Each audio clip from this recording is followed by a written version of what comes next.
Welcome to today's video. I'm going to be going over my TBR for the rest of the summer. It's this stack of books, plus maybe some more if I can get to them, and one special book that I don't have yet that will be included in this main stack.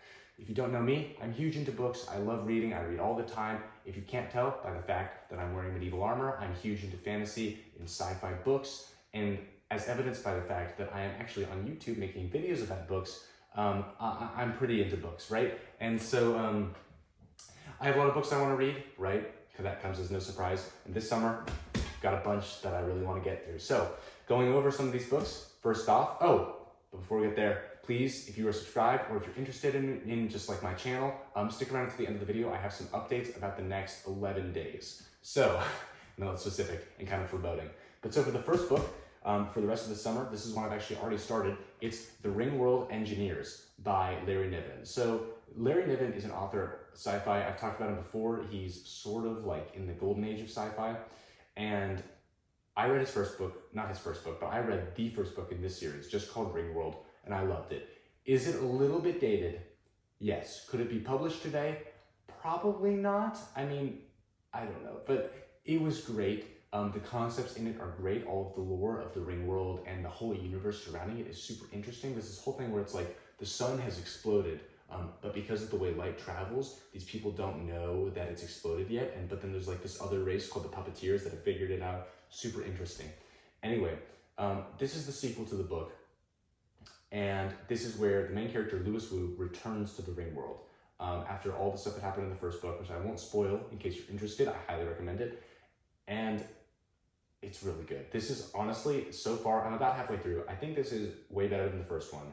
The first one was great ideas, but the ideas were kind of lost in the book. But then this book, and I said lost in the book, you know what I mean. Like there was other stuff happening that was distracting from the great ideas. This book is just exploring the awesome ideas. It's like a perfect sci-fi novel. So anyway, I'm about halfway through it. My goal is to finish it by the end of the summer. I'm close. It's just, this one has been dragging me because like I started it and then I started Game of Thrones and then I finished Game of Thrones and then I started Way of Kings and then Song of Ice and Fire, I mean. And but so this one's first up on the TBR. So next up we have, let me get this here, Robert Jordan's The Eye of the World. This is the first book in the Wheel of Time by Robert Jordan, which I am 100% sure you have heard of if you are a fantasy fan in like anything, even in like, there's a TV show of it, right?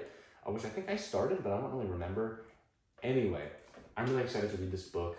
My dad read it and said that it was okay, but I suspect I will think differently. I mean, you can tell it's been read, you can see the creasings on it, but Robert Jordan is supposedly amazing, and like Wheel of Time is like the staple of modern fantasy, so I feel like I do need to read it. Is this a long book? Yeah, it's about as long as the first Game of Thrones, but I think I can finish it.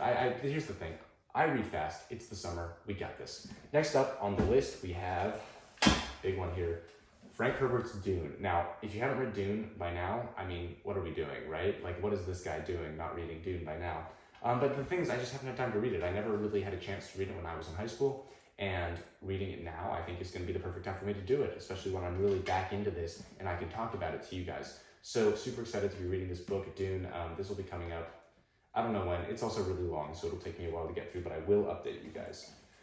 Now, I'm going to pause here for a minute before we get to the final three of the list, because these three are probably the ones that I'm actually like most excited to read. But I do have one more that's not here because unfortunately I have lost my copy of it. I'm going to have to get another one, and that book is Red Rising. Now, Red Rising is really in the limelight right now, which is awesome for me. So I actually read it when I was like way younger with my dad. This would have been at least 7 or 8 years ago. And I don't think that it had totally picked up at that point. I don't really know. Obviously, I was like 7 or 8 years younger. But right now, I'm seeing a lot of people on the internet. When I'm looking it up, people are talking about it. And so, and I know that the 7th novel in that series is coming out next year. So, you know, it's kind of it right now. And so I'm really interested in coming back to it and reading it again. I have the 2nd and 3rd books, which is, I think, Golden Sun and Morning Star. I'm not 100% sure, but I'm really excited to read those too. But Red Rising, definitely coming up, definitely super excited for that. Now, pausing again in the middle to remind you, if you are subscribed if you are enjoying the video or you are interested in me, please wait until the end. I have some updates about some new upcoming videos coming out in the next like 10 days-ish or so. Then into the top three, grabbing that, let's flip that over to show you George R. R. Martin's A Knight of the Seven Kingdoms. So this book is, I don't know very much about it. I mean, that's really the thing. It's in Westeros, it's like 200 years before Game of Thrones, and it's about, I think it follows 2 characters. But in any case, I love Game of Thrones. I love Martin. I think it's amazing. I love The Song of Ice and Fire, and so I want more, right? I want more. This book isn't huge. It just looks kind of cool. It's got some illustrations. Let me see if I can find a good one. Yeah, sure. So like it's got illustrations. It looks like it'll be a fun, cool read. And this book is untouched, although I think I actually just creased it by opening it, but oh well, whatever. So super excited to read this. I will update you guys on it. Fantasy, you know, that's how it is. Okay, next we have a book that you probably haven't heard of. You may have. I don't know very much about it. I only know of it because I saw it on like my bookshelf, and I think that my dad got it. But so this is The Fifth Season, which is by N.K. Jemisin. I don't know very much about it. I believe it's sci-fi, but it's either sci-fi or fantasy. It's part of a trilogy called The Broken Earth, and I'm reading that off the back of the book in case you can't tell, but I did look this up before. And it won the Hugo Award, right? That was the thing that really made me look at it. But I don't know. I mean, I don't know very much about it. I've never heard people talking about it very much. I saw that it had kind of mixed reviews on the internet, but my guess is that I will like it because it sounds cool to me. And so I'm going to read it and get back to you guys so you guys know whether or not it's worth picking up. Now, last and certainly not least, we have a book by probably my favorite author right now. Oh no. Brandon Sanderson's Misborn. So if you've been watching my prior videos, you'll know that I just ordered the Misborn trilogy of the first arc, or first era, whatever, right after finishing The Way of Kings because I loved it so much. But I did not want to start, I forget what it's called, Oathbringer, maybe? I don't remember, but it's like 1,300 pages in the paperback, not mass market, that, and like, I'm not reading that. I mean, like 1,300 pages, that's longer than every other book here, including Dune, which looks way thick, like as thick as that. It's longer. And so I decided I wanted to read Misborn because I've also heard great things about that and I wanted to start that series. And so I ordered the first 3, Misborn number 1 right here. I have the first 3. All of them are like 500, 600 pages, I think. Let me see. Yeah, so like 500 pages, 600 pages, yeah. So like, it's not as bad to do. And I can totally read this and I'm super excited. I really want to read it. But now, the moment you have maybe been waiting for if you are subscribed. Okay. What is happening the next 11 days? So I am actually going to France, which means there will be a lot less of this, of the armor, a lot less of the table, a lot less of this wall behind me, and but there will not be a lot less content, is the thing I wanted to say. So I'm going to France.